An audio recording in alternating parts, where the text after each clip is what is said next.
Why, hello! Welcome to a belated May reading wrap up live stream. I'm Reija, and if you have found yourself here, this is the channel The Bookfinch. And I usually talk about books, manga, webtoons occasionally, and I have been on a little bit of a summer hiatus this past month, but hopefully I will be coming back to like your regularly scheduled programming in the next couple of weeks. But this is essentially my reading wrap up. I usually do them nowadays in these live formats because I just find it easier and like more engaging with the general audience to like be talking about the books this way. And yeah, hello, Andrea. Hello, welcome. Um, I will be talking about a bunch of things today. I actually DNF'd some things, so that's interesting. Some of those DNFs were rather painful because I had spent so much time um, reading them. It was honestly quite nerve-wracking, to be completely honest. So let's see. Whoop.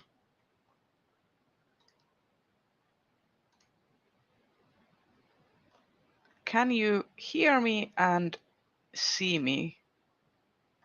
Or am I talking to a void because YouTube seems to be thinking that I am? Yes. All right. Good. Let's begin. I will not let YouTube uh, jinx me. So here we go. I had some slides as well, so let's do this. So first of all, I will start with the two things that I did not finish uh, this May. Um, and exactly. And now, for some reason, even though I didn't use the words, I rickrolled myself, and now I'm like, never gonna give you up, never gonna let you down. Damn it. Anyway, um, so yeah, I did not finish one webtoon and one novel, and let me explain why. So the first one of these is True Beauty by Yaongi. And this is a webtoon that I have been reading for the past couple of years. Like, I started reading this pre-COVID times. And I read this for like 200 and something chapters. And the thing about this series is that it actually like speaks to bigger issues. It has a protagonist that is dealing with things like cystic acne and stuff, and has been bullied relentlessly when she was in middle school and in like before she went to high school. And this has caused her to suffer from things like body dysmorphia and stuff. And she has always kind of like, ever since middle school, tried to like hide her face and has a problem actually showing her actual bare face to other people because she thinks she's ugly.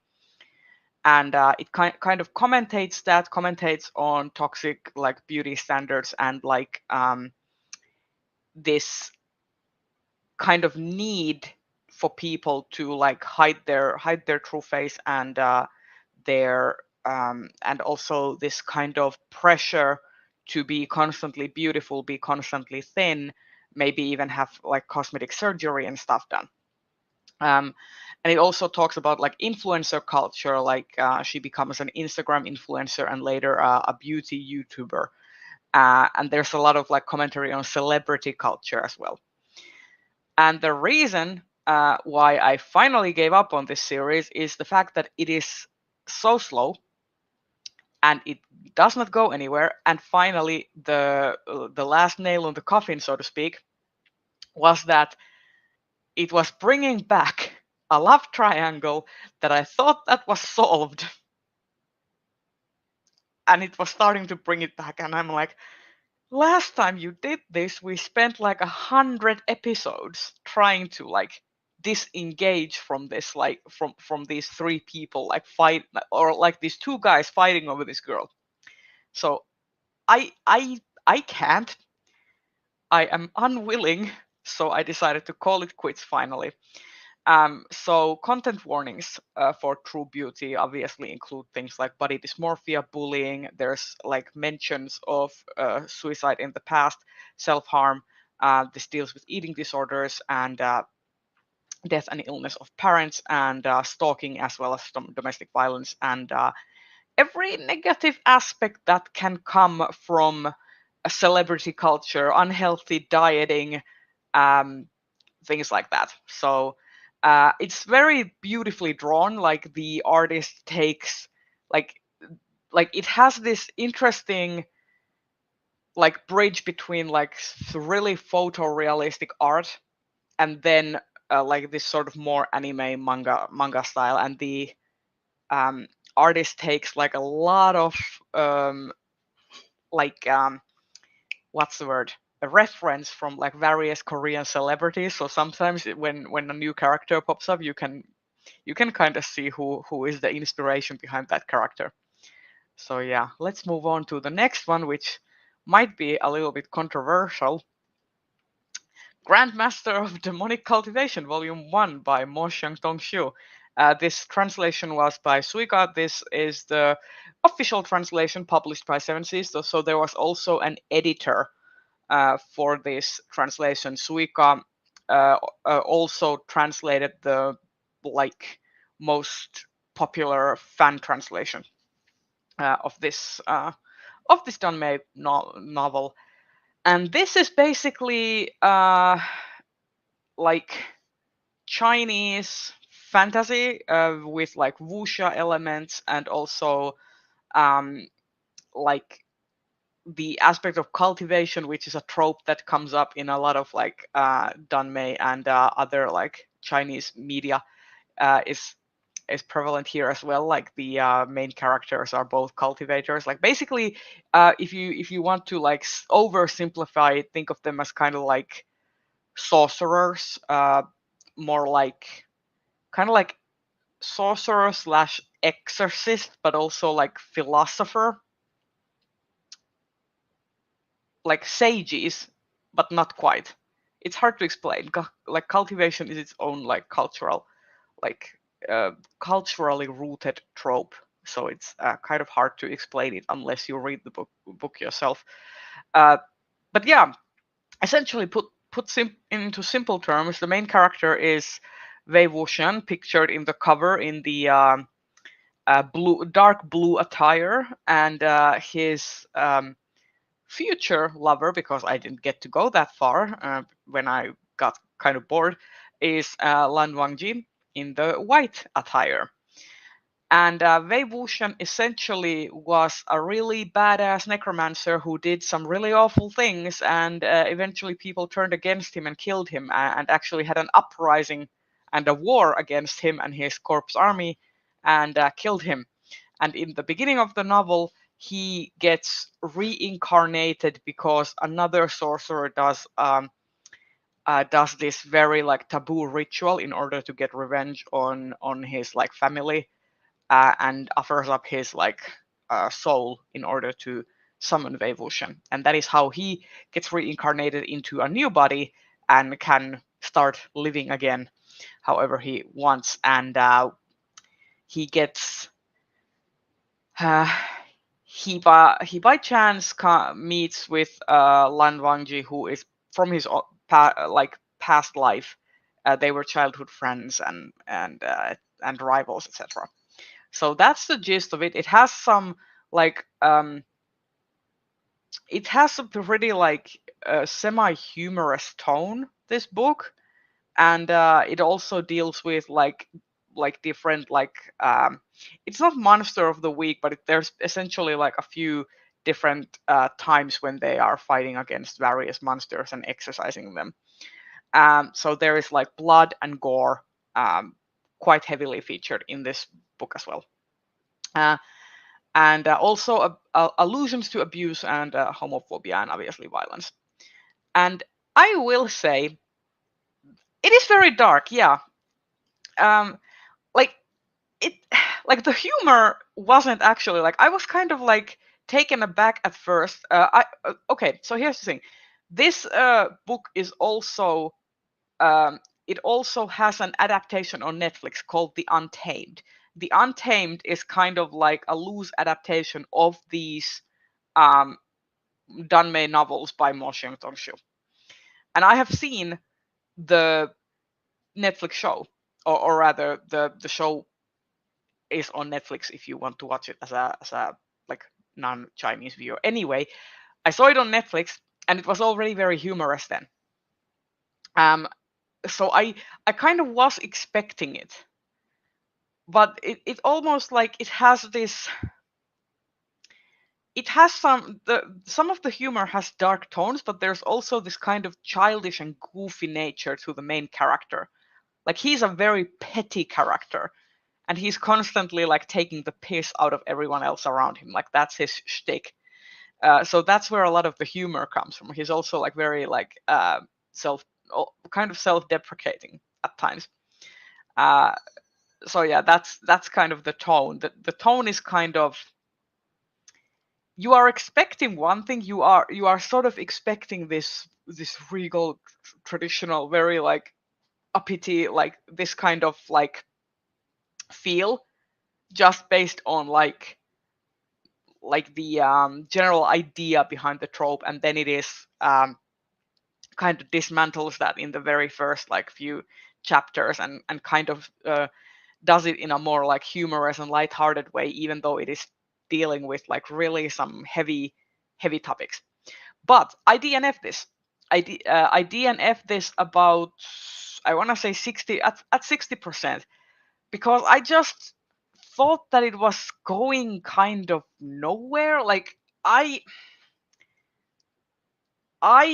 find it like I kind of started to get really mm, annoyed when we get to this big flashback scene, and it shows me that the character of Wei Wuxian as a child or as a teenager seems to have been exactly the same as when he is reincarnated. And that is one of my biggest annoyances, is when you have this like really big expanse of time that has happened between, like, this is the character in the past and here is the character in the present, and they are essentially the same character. I really dislike that.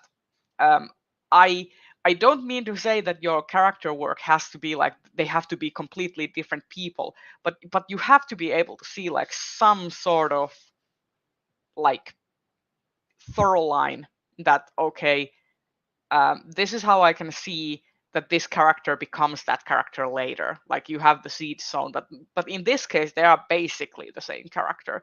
They have the same bouts of like humor, the same sort of self-confidence, the same sort of know-it-all attitude, and this sort of like disregard for rules and etc. And there isn't even that much questioning of the young version of Wei Wuxian when he is thinking about this idea of like turning to the dark side, so to speak, and trying out these like unholy tenets of cultivation that are taboo. He just kind of seems to like already have made up his mind that he is right, and this is kind of like, I have this theory and this is how I'm gonna do it, etc., etc. So that's just one thing.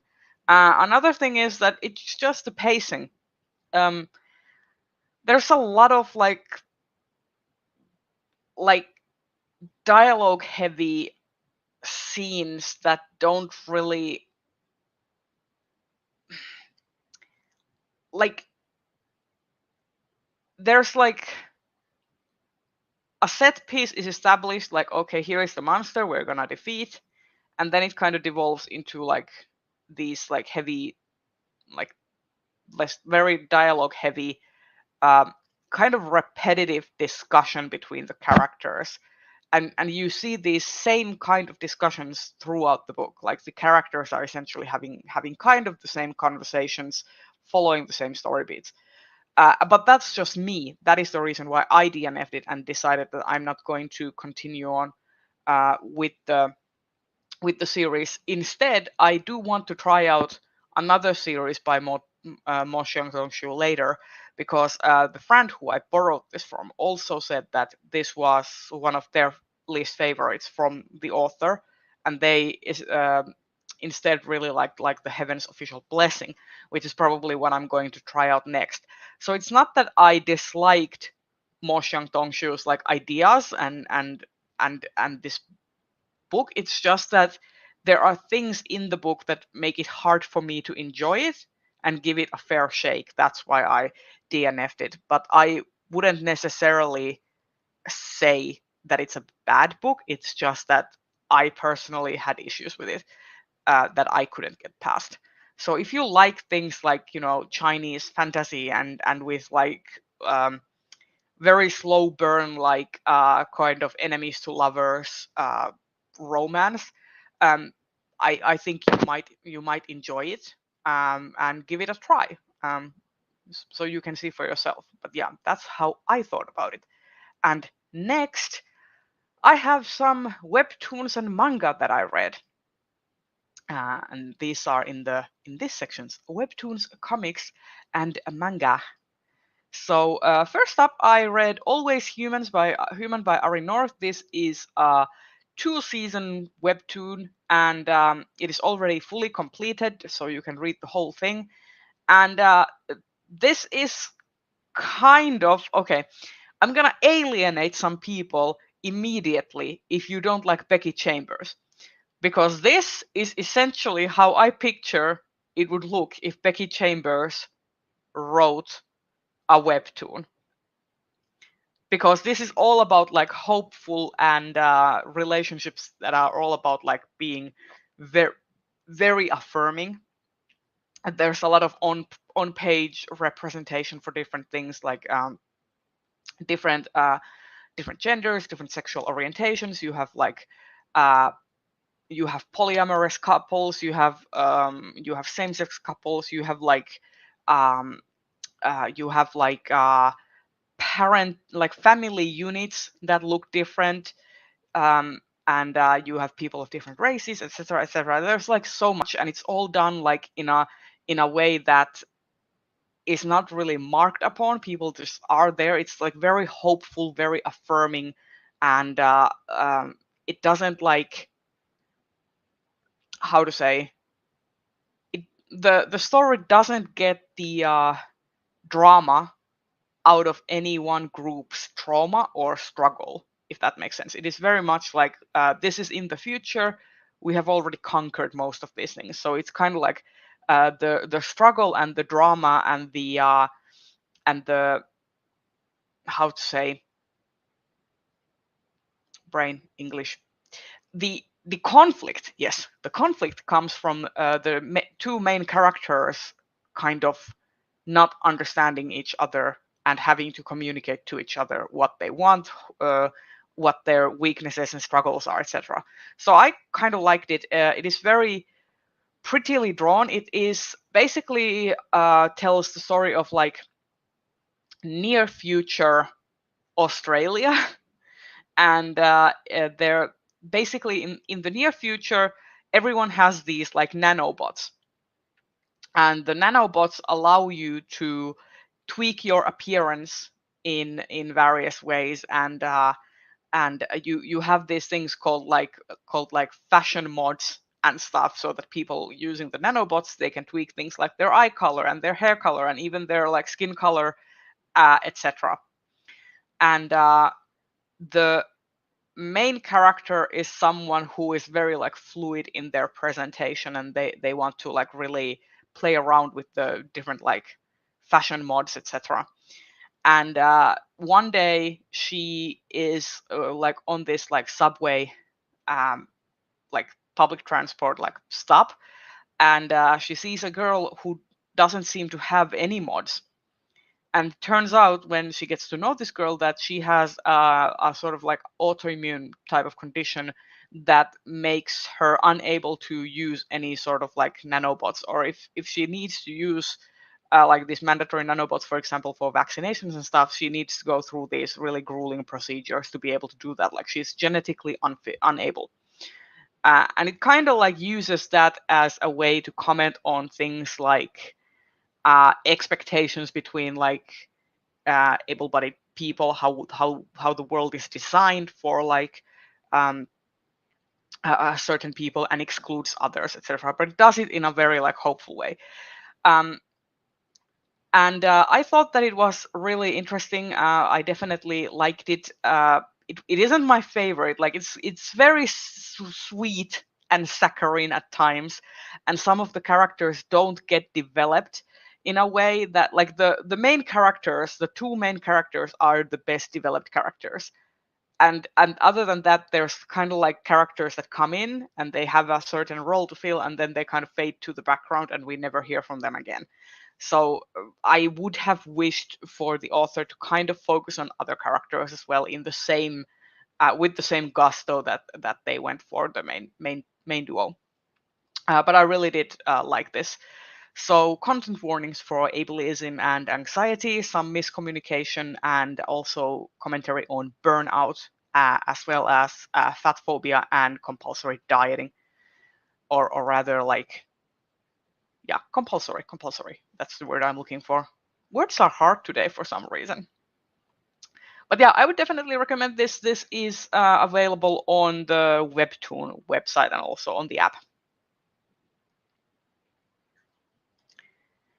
And then I read Mom, I'm Gay by Borum. This I read in Manta, and this is also another webtoon that is completely finished from start to finish, and it is a story about the two main characters, one of whom is gay and one of whom is a lesbian, and their family units not understanding them, and they struggle to decide whether to stay closeted or to pursue a relationship and come out.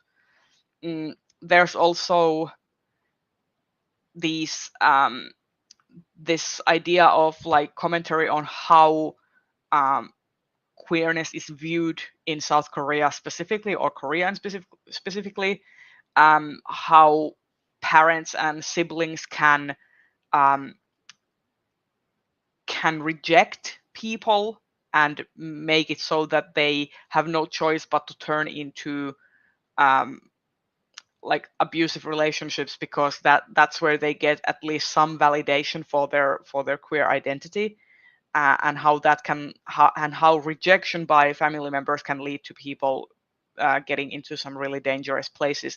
I really like this one had really interesting dynamics between the characters. It is very hard to read at times because oh, cats. I got scared a little there. They bumped against the door. Anyway, the this is very like hard to read at times because there are so many characters who are um, kind of really awful people, and at some points also like I think some characters in the end have behaved very abusively and then still kind of get redeemed, and I'm kind of like I'd rather see this sort of like start for a possibility of forgiveness, but I hate these uh, blanket redemptions for characters who have done really reprehensible things.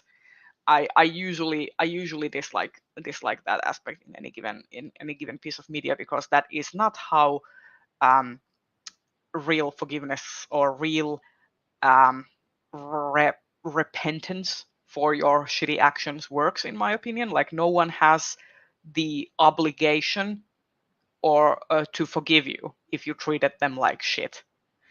And this also like this pressure to conform, and the pressure to kind of say, okay, you are forgiven when someone comes to you with an apology, is kind of like it makes me uncomfortable when that is shown kind of as a net positive.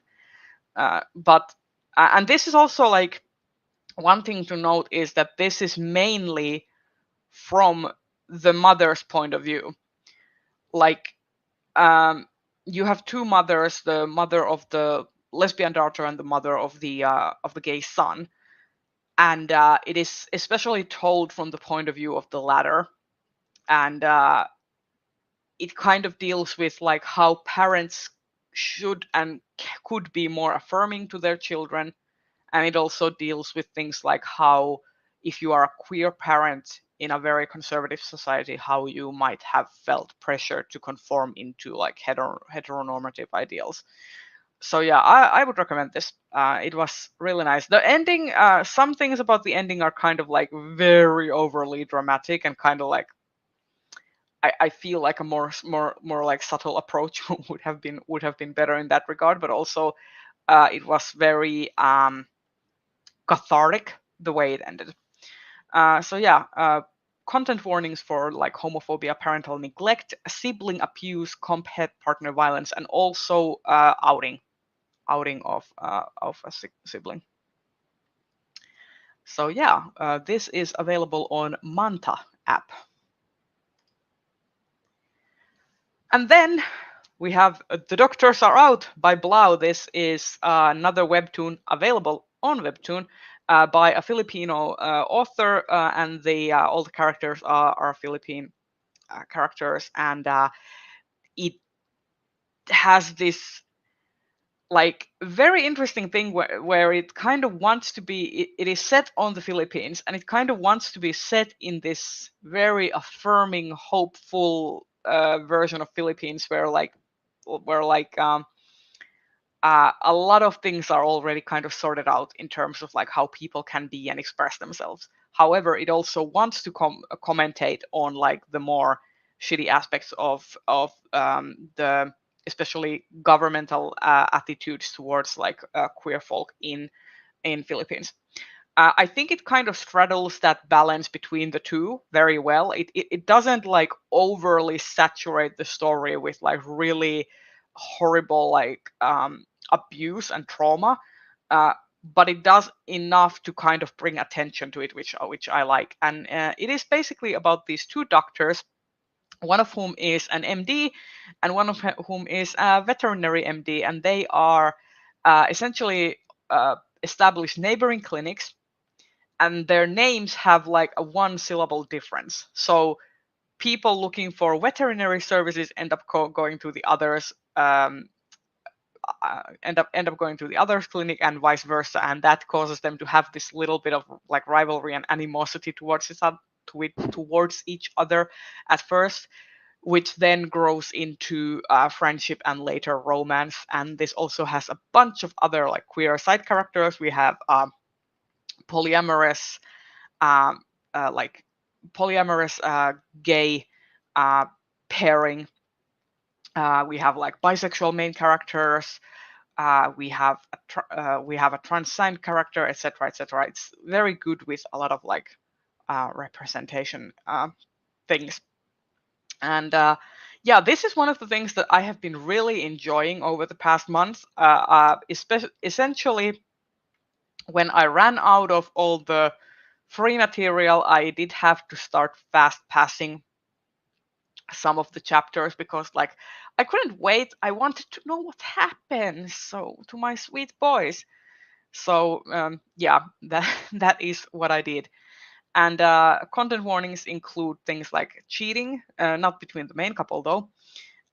There is a toxic relationship and breakup related trauma. The main character of Nando, who is the um, uh, like lighter skinned individual in the cover, uh, starts the story with breakup related trauma and has to heal from that. There's also dead naming of a trans character, and there is slight cursing, bigotry, and allusions to a death of a parent as well. So those are things to take into consideration if you do want to pick this up, and I would highly recommend it. when I eventually get to the recommended webtoons thing, this will probably be on the list. This and semantic error.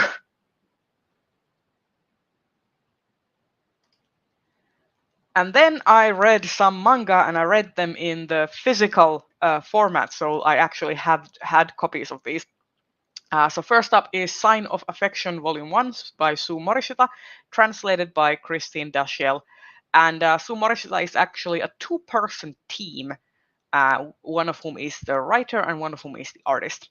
And this is all about a romance between a deaf character and sort of like a polyglot university student that wants to learn like all the languages, can relate, and they sort of hit it off. And at first, out of curiosity, the guy wants to start learning like sign language, and then they start slowly forming a relationship. I thought this was okay. It was kind of like saccharine at times, and also I personally just don't like it when characters who are clearly adults are infantilized and made to look like they are kids who are unable to take care of themselves. Like there is a relatively large amount of coddling that happens with the main character. So if I'm going to stick with this series, I definitely hope that she will become like she will be able to have more agency and will come out of her shell and actually like tell people off for how they treat her, because I really dislike the way she is spoken down to, and kind of, especially with her deafness, like she is kind of like people assume that she doesn't understand things, and that just rubs me the wrong way. So yeah, there's like content warnings for positive discrimination, which if you don't know what that is kind of like the backhanded compliment of racism, essentially, like yeah, and also coddling and infantilization. So yeah, those are things to take into account. And then I read Boys Run the Riot, Volume 1 by Keito Gaku, and this was translated by Leo McDonough. And I have been really interested in this manga ever since I heard Audrey from Perpetual Pages talk about this. And I definitely want to continue on. I gave it 3.5 stars, and it's kind of a rocky start, but I feel like with first volumes almost never get like the full like 5-star experience for me. Like, because there's like usually they are still usually the series is still trying to find its voice. It's still trying to like establish characters, so usually some things are not clicking yet. So I wouldn't view a lower rating on a first volume as a like necessarily negative thing. It's just something that like not all of the things were clicking. Hello, welcome. And yeah, this is basically about a transgender boy trying to navigate school life, becoming friends with an older student who is having to repeat a school year and ends up in the same class as him, and together they decide to start up a street fashion wear brand. And they kind of start this together, and then it's all about like empowerment, coming to your own, finding your own voice, and forming a friend group. So I am expecting other people to start working on the brand as the series goes on. So yeah, the art style is not my favorite necessarily, because it's very much kind of has that vibe of being published for like a seinen, like young adult boy audience specifically. Like that's the vibe. It very much has those similar artistic flair to a lot of seinen manga. So unless you really like that specific art style with a lot of like focus on kind of exaggerated gross realism, you might be put off. I'm just saying that that's an artistic choice that has been made here. It is not necessarily my favorite, but I didn't mind it. So yeah, I would recommend this, and I also plan on continuing on with the series. And then finally, novels and the rest. This is gonna be short because I only read the one novel. Other than that, it was DNFs and comics for me. But the novel was Fevered Star by Rebecca Roanhorse, and I buddy read this with Rachel from Kalanadi, and I really enjoyed it. Not as much as Black Sun. This definitely suffers from like the middle book syndrome because it's essentially about placing these different people on different parts of the map so that we can have a glorious showdown in the third book. Though, however, at this stage, I am wondering if this is going to be a trilogy or a 4-book series because I see no way how all of these different plot threads will be able to be like resolved in a single book. I'm just saying if it turns out that this book series will be like a 4-parter, I wouldn't be surprised because I'm having a hard time believing that the third book will be able to resolve all the things, especially given how things end in this one. It just seems like a lot of things are in flux. But yeah, I quite enjoyed it. It was very easily readable. Like I just kept turning the page. Like Rebecca Roanhorse's writing style is just very digestible, and I'm not like saying this as a negative thing. It's just very easy on the eyes. Like choice of words and stuff is like there's just something. It is very easily readable. And I also really like the characters. Like all of the characters that were established in Black Sun uh, continue their journeys here, and there are some things that happen to some characters that I wish did not happen. I wish we got to spend some more time with some characters, but alas, that was not how it was meant to be, and I am very saddened about that. But sometimes sacrifices need to be made in order for the plot to progress and some characters to progress as well, apparently. Um, but yeah, this includes things like this has very much gore. Um, it has a ritual murder that happens in the very first chapter.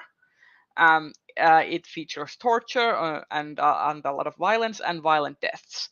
So if you are and also like slight gore elements as well. So if you are unable to like read those things, I would not recommend.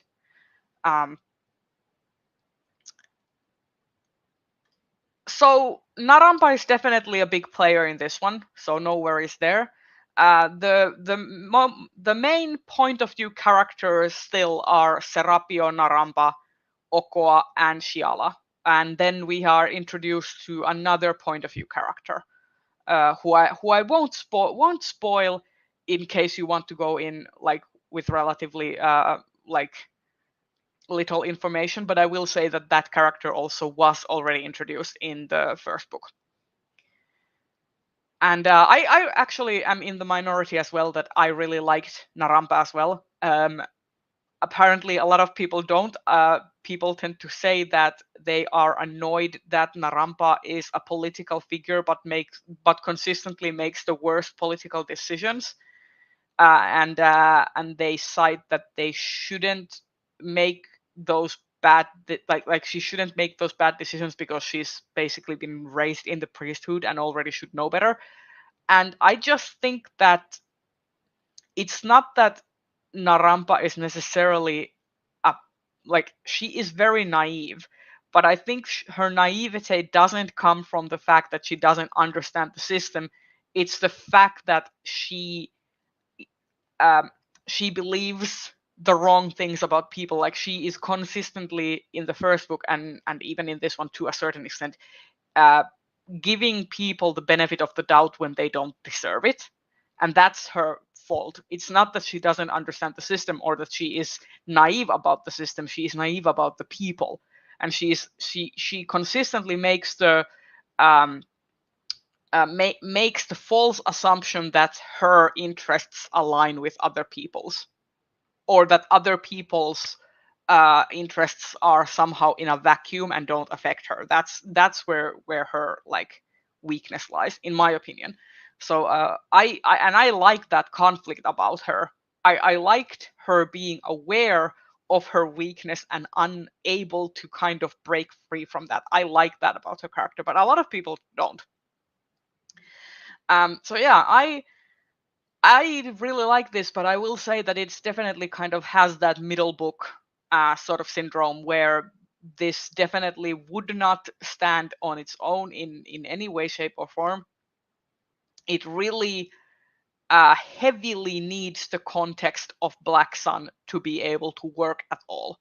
And I know that some people might feel about this book that it doesn't really do anything, that it's just like moving a bunch of pieces up on a board, um, and that might rub them the wrong way. But for me, I kind of like the journey aspect of this book a lot, and I like that I as the reader was in a similar state of flux of uncertainty while I was reading this as the characters who are going on these journeys are. So I really like that aspect, and I also really liked the buddy reading aspect as well. I buddy read this with Rachel, and I had a fun time. I definitely feel like I got a lot more out of this by talking about the different things and my thoughts with her. So yeah, uh, would recommend. Just don't go in with the same expectations that this is going to be like this is going to be the same as Black Sun, because it is kind of a different project in a way. So that's just something to keep in mind. And yeah, those were all of the books. Those were all of the books that I read, and all of the webtoons. And yeah, what's coming up on the channel in the near future? I should have some announcement videos regarding like the Shorts and Sorcery book club. I should have some Hugo related things, because my current project for this month is to try and finish all the nominees in the Hugo novel category, and also all of the short stories.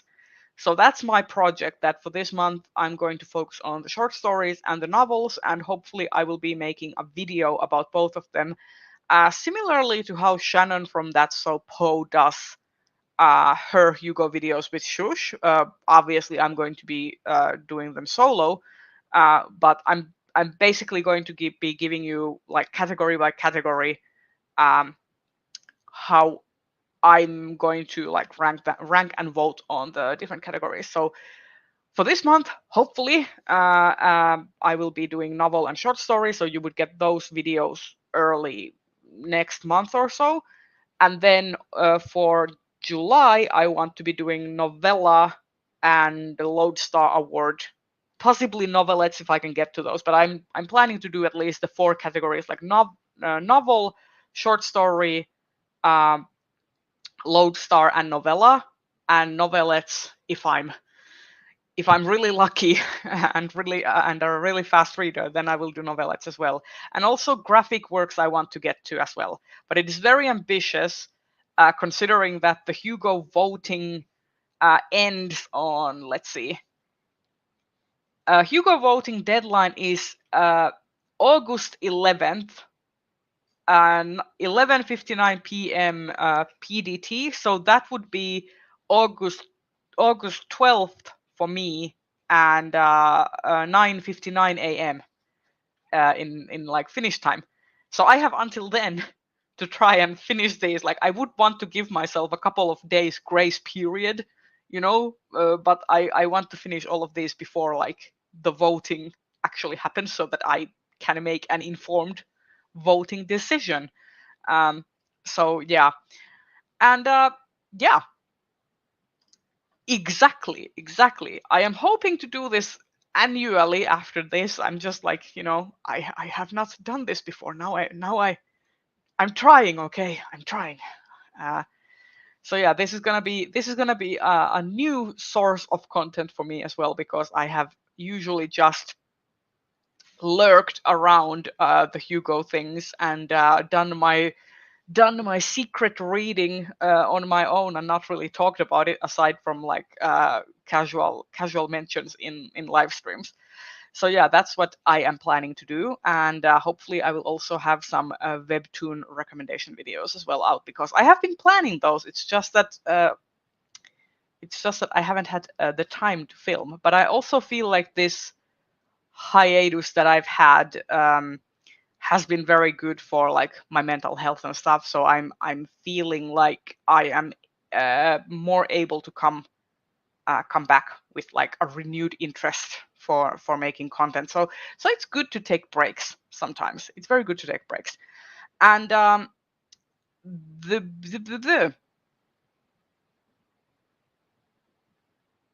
I was thinking that I should announce the Stitch and Bitch, but we already had the Stitch and Bitch this month, didn't we?